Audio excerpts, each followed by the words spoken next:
tahun 2014 mendatang? Akankah ada seseorang yang akan menemani hari-harinya? Pasti, apapun kemarin yang udah dilewati, hal-hal yang buruk kita pasti ngerasa, "Aduh sayang ya, nyesel ya," gitu.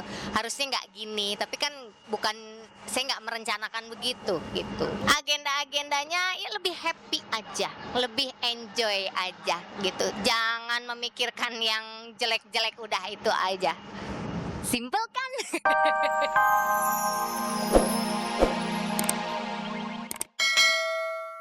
Karena Dewi nantinya di Jakarta dan di Batam. Lantas benarkah jika hanya untuk urusan baju saja, ia sampai menggelontorkan dana hingga ratusan juta rupiah? Kalau untuk pemilihan bahan itu dari desainernya langsung. Jadi beliau yang memilihkan bahan, hanya saya request, saya mau warna ini, kemudian modelnya seperti ini gitu. Jadi, selebihnya ya beliaulah yang mendesainkan dan ya saya bersyukur sekali maksudnya ada teman-teman yang membantu salah satunya dengan pakaian pernikahan itu. Ini adalah, sejenis coat atau baju luar, yang terbuat dari bahan organdi dan saya memakai ornamen-ornamen yang sebenarnya ini lebih ke ornamen Arabik, tapi bukan, huruf Arab, tapi ini adalah sebagai, aksennya saja. Ini adalah, detail yang dibordir atau aplikasi dari bahan, bludru. Ini adalah untuk, akad nikahnya ya. Walaupun mahal, tetapi terasa wajar rasanya karena ini merupakan hari yang sangat bersejarah dalam hidupnya. Di tahun baru inilah rupanya Oki siap memulai hidup baru. Menjelang hari itu tiba, kebahagiaan telah singgah dalam hidupnya. Setidaknya inilah yang tampak ketika ia terlihat begitu sumringah saat mempersiapkan baju pernikahan dengan sedemikian rupa. Walaupun menyerahkan urusan desain pada sang perancang busana, tapi tetap saja soal selera Oki yang menentukannya. Dan untuk, pesta atau untuk resepsinya, karena pada malam hari, jadi saya buatkan, warna yang lebih, glamor. Ini terinspirasi dari, adat Sumatera Barat. Jadi ada songket, sumbar, ini sebagai aksennya di tengah-tengah. Kemudian, bajunya sendiri adalah motif style-nya dress dengan, luaran ada coat. Harapan menjelang hari H seperti pengantin pada umumnya, bagi mereka-mereka yang ingin menikah pada umumnya tentu memohon doanya untuk diperlancar segala urusannya, dimudahkan segala urusannya. Kan katanya kalau orang mau menikah nih, iblis yang menggoda tuh pangkat jenderal gitu ya, karena kan menikah kan, menyempurnakan setengah agama, nilainya sangat besar sekali. Jadi, wow godaannya banyak katanya begitu. Jadi mohon doanya dari pemirsa semua, semoga urusan pernikahan ini dimudahkan. Kalau beliau jodoh saya, semoga saya dan, Bang Rio ini dipersatukan, kemudian kita bisa bermanfaat lebih besar, lebih banyak lagi untuk masyarakat, untuk umat.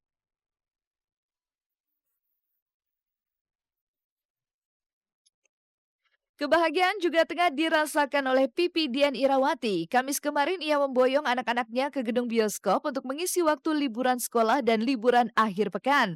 Tapi tidak hanya Pipi dan anak-anak saja yang ikut. Pasalnya istri mendiang Ustadz Jeffrey ini juga mengajak serta puluhan anak-anak yatim serta ibu-ibu pengajian. Selain untuk menghibur diri, inilah salah satu cara bagi istri almarhum Ustadz Jeffrey Al-Bukhari itu untuk terus bisa berbagi dengan sesama. Toh pada dasarnya, berbagi dengan sesama bisa dilakukan dengan banyak cara. Akhirnya saya ajak anak-anak yatim, saya ajak ibu-ibu pengajian juga gitu ya. Kalau ngajak mereka kan supaya mereka pun tahu, anak-anak tahu tentang sejarah gitu. Seneng, seneng banget. Makasih buat Umi Pipik sama teman-teman.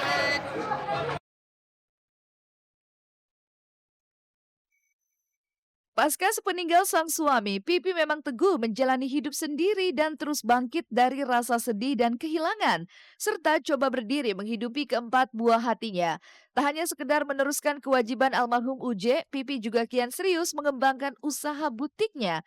Dan sebelum kembali menekuni bisnisnya di tahun baru nanti, Pipi menyempatkan diri memenuhi undangan tenaga kerja Indonesia di Hong Kong. Di sana, Pipi akan memberikan siraman rohani di dua tempat berbeda. Ini memang bukan perjalanan pertama Pipi ke negara itu. Sebelumnya, ia telah pernah menjejakkan kakinya di Hong Kong tapi dalam rangka menemani sang suami tercinta. Dan kini Pipi harus melakoni tugas yang pernah dijalani almarhum Uje.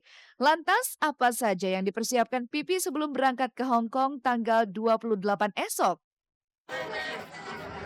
Insya Allah tanggal 28 memang ada panggilan dakwah di sana ya di Hong Kong tanggal 28 acaranya di 29 sampai tanggal 1 ada 2 tempat di tenaga kerja di sana yang undang.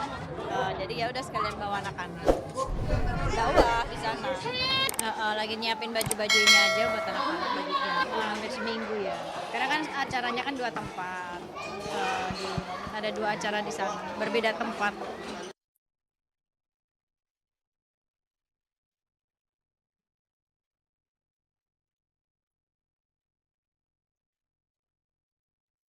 Menjalani hidup apa adanya, seperti air yang mengalir, tak ingin bermimpi muluk, demikian prinsip hidup yang digenggam oleh Sule.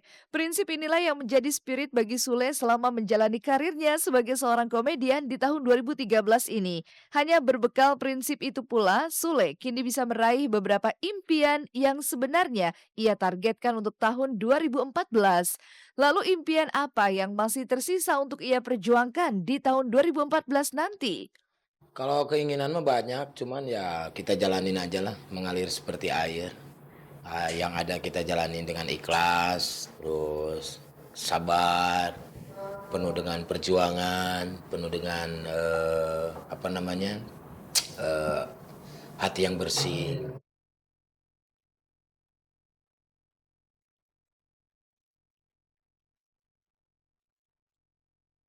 Sule mengaku datangnya tahun 2014 beriringan pula dengan datangnya beberapa tawaran dari beberapa program acara televisi untuk terus melanjutkan karirnya sebagai seorang komedian.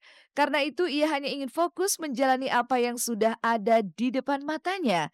Ia belum terpengaruh dengan rekan-rekan artis lain yang mulai merambah dunia usaha sebagai jaminan masa depan. Sebab Sule berasumsi bahwa dunia komedi adalah dunia usaha. Semua tergantung pada bagaimana cara orang memandang dan memaknai pekerjaannya. Ya, ya itu kan tergantung dari pemikiran kita ya, maksudnya kita itu pas nggak kalau kita berjalan di bidang usaha.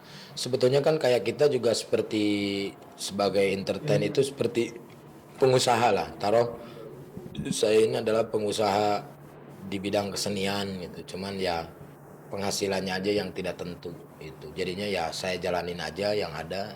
Ya sama lah. Maksudnya kalau untuk usaha kayak bikin restoran atau bikin usaha yang lain ya itu nggak terlalu fokus kalau saya.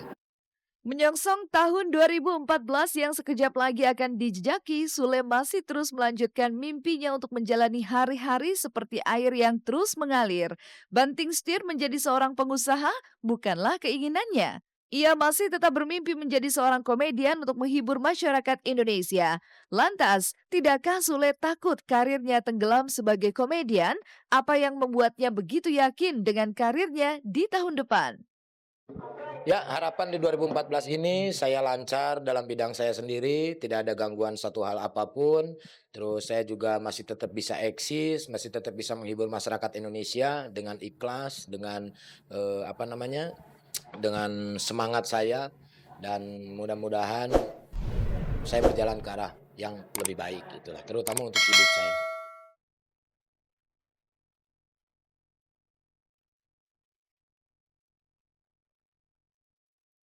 It's the boy you never told me I like you. It's a girl. Pemirsa, lain kisah komedian Sule, lain lagi yang dihadapi komedian Rina Nose. Di balik canda tawa yang selalu ia tunjukkan di depan kamera, Rina Nose harus berdamai dengan kesendiriannya. Pasca rumah tangganya kandas di tengah jalan, hingga kini ia seolah betah menikmati hari-harinya seorang diri. Lantas, tidakkah Rina terfikir kembali untuk membina rumah tangga? Di bawah enjoy aja, happy. Ya, yang karena kalau dipikirin juga buat apa gitu. Kalau dipikirin kan ya udah nggak menghasilkan apa-apa. Kalau dipikirin hanya semakin meratapi diri sendiri, hanya semakin mengasihani diri sendiri. Sementara itu sifat yang kurang bagus kalau kata saya. Jadi ntar kita nggak maju-maju gitu. Rina Nose memang punya cara sendiri untuk menghibur kegundahan hatinya, apalagi ia tidak ingin tenggelam dan meratapi apa yang telah terjadi. Dan di penghujung tahun ini, seperti apa Rina Nose menatap tahun 2014 mendatang? Akankah ada seseorang yang akan menemani hari-harinya? Pasti apapun kemarin yang udah dilewati, hal-hal yang buruk pasti kita pasti ngerasa aduh sayang ya, nyesel ya gitu. Harusnya nggak gini, tapi kan bukan saya nggak merencanakan begitu gitu. Agenda-agendanya ya lebih happy aja, lebih enjoy aja gitu. Jangan memikirkan yang jelek-jelek, udah itu aja. Simple kan? Tahun boleh saja berganti, waktu boleh saja berlalu, namun lisan dan kata-kata hendaklah tetap sama dengan perbuatan, yakni tindakan yang bersandar pada kebajikan. Pemirsa, tak terasa 60 menit sudah kami menemani Anda. Dan jangan lupa saksikan terus Celeb on Cam yang akan mengupas kehidupan dunia selebriti setiap hari Senin sampai Jumat mulai pukul 2 siang hanya di Global TV tentunya. Terima kasih dan selamat berakhir pekan.